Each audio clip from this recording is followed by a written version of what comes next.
gentlemen. I'm going to today talk to you on something very important, and that is connected with what's happening in the Middle East. I'm going to talk about the American role in Iraq. Now, Iraq, as you know, is a very important country in the Middle East, and India had very good relations with Iraq when Saddam Hussein was the dictator there. I remember when I was in school, my father used to tell me that his friends and colleagues were going to Iraq to train the Iraqi Air Force pilots. So India had a long association with Iraq. But then things began to change, and Saddam Hussein became the enemy or purported enemy of America. America made him an enemy. That was the reason behind it, because America was interested in its oil, and they carried out a nefarious activity in which they toppled Saddam Hussein. Now, bear in mind, gentlemen, that when Saddam was in power, the ISI and the Al Qaeda were under wraps. He hanged a lot of Muslim extremists. That is also a fact. And he was the enemy of Iran. So there was a balancing force going on in the Middle East. But then came that invasion, that infamous invasion cooked up by George Bush and Tony Blair, in which they made out a case that Saddam Hussein had weapons of mass destruction, WMD. And I still remember the American Secretary of State holding up a small phial in the Security Council and saying, this can be a very dangerous thing and such weapons can spread mayhem, and Saddam Hussein has got them. It was a lie, and something which Dr. Goebbels is famous for. He had said that a lie repeated 100 times becomes the truth. And so the Americans were going around talking this way, and ultimately what happened was the world began to believe the Americans, and the invasion was sanctioned. Saddam was overthrown, and then summarily, without a proper trial, hanged. So Americans thought they're the king of this entire area. Iraq is going to be under their thumb, and they'll be able to have access to the Iraqi oil. But they didn't understand the politics of the Middle East. And the politics are that Iran is basically a Shia country, while Saddam Hussein was a Sunni. So when the Shias came into power, they allied with Iran. Iran is the leader of the Shia movement. And the net result was that the Americans became persona non grata. So much so far that the Iraqi parliament has passed a resolution some time back in which they asked for the withdrawal of all American troops from Iraq.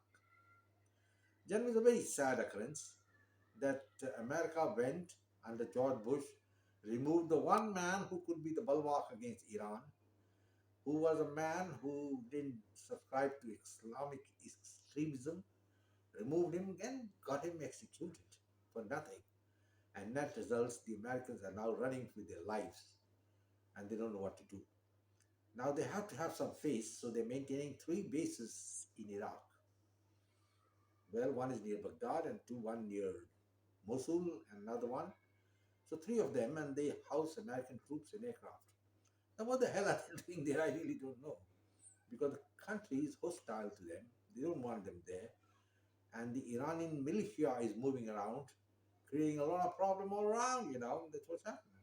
And people have asked me, they said, Captain, you've been talking about Ukraine, you've been talking about so many things, about the Hamas conflict. What about the Iraq? Well, here you are, gentlemen, I'm talking about the Iraq conflict now. It's a very terrible situation as far as America is concerned. And after the invasion by Israel of the Gaza Strip, America is in trouble. American assets all over the Middle East are being attacked. In fact, the Americans have been at the receiving end in Iraq. There have been more than a dozen attacks, and about 26 of the American soldiers have been injured. That's not a good sign. Now, you're supposed to be there. What for are you there, first of all? Well, you're there. Well, you at least defend yourself. And when the local people don't want you, you leave and go. But you still stay there, and so you are facing these attacks. And Iran is the instigator. They can't forget it. What the Americans did when Donald Trump was president, they executed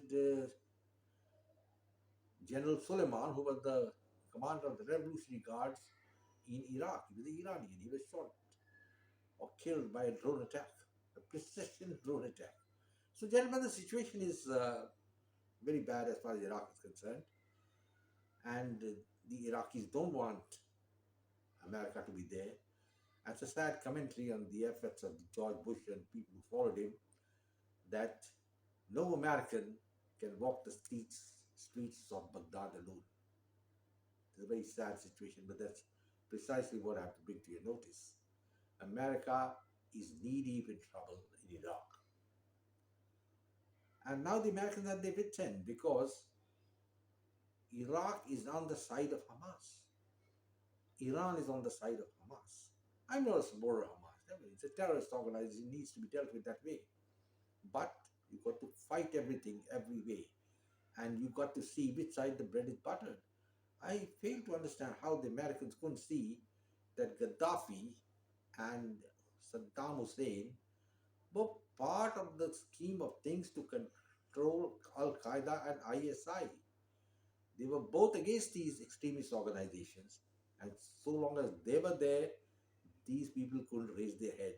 And just you remember, just after Saddam was hanged, vast portions of Iraq and other things was taken over by the ISI and Baghdadi till they were thrown away.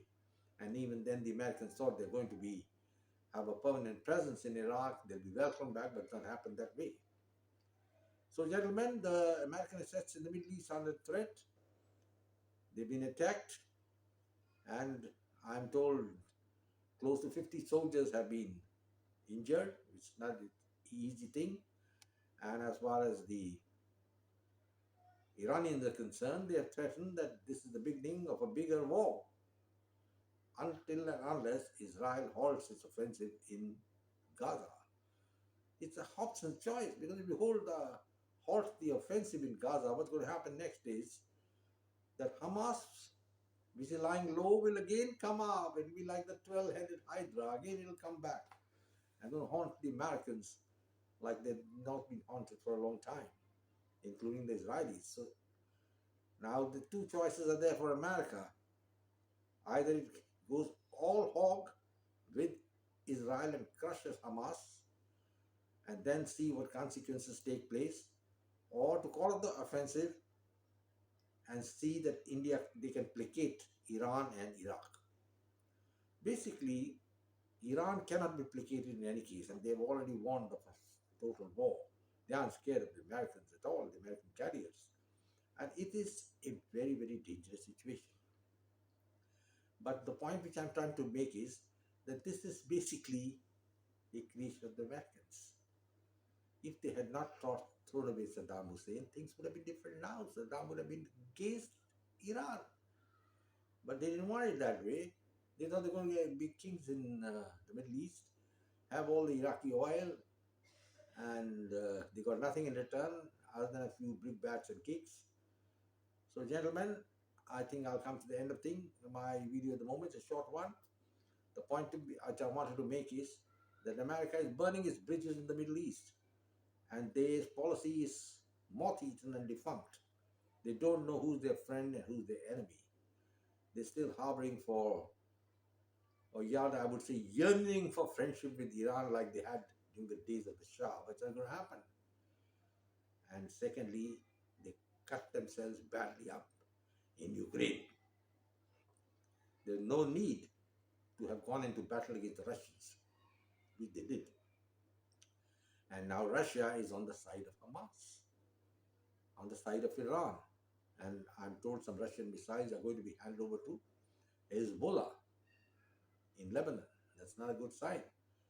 It shows there's going to be escalation. And America has to watch out. I think now the American policymakers must think how they can retrieve American prestige, how they can reunite the glory of American supremacy in the Middle East. Well, gentlemen, we'll have to wait and see what happens in the future. In the meanwhile, I'll close now. I wish you all the best.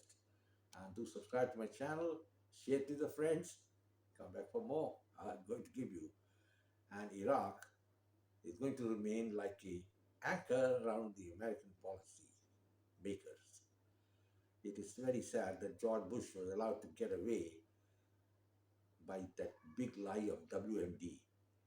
But then it was not for the benefit of America. It was detrimental to the American cause. And now you know what's happening. There you are. America has burnt its bridges in the Middle East. Iraq will very soon be totally out of their grasp. And so would be one or two other countries. I won't name them, but they're all wary of the Americans. Goodbye, gentlemen.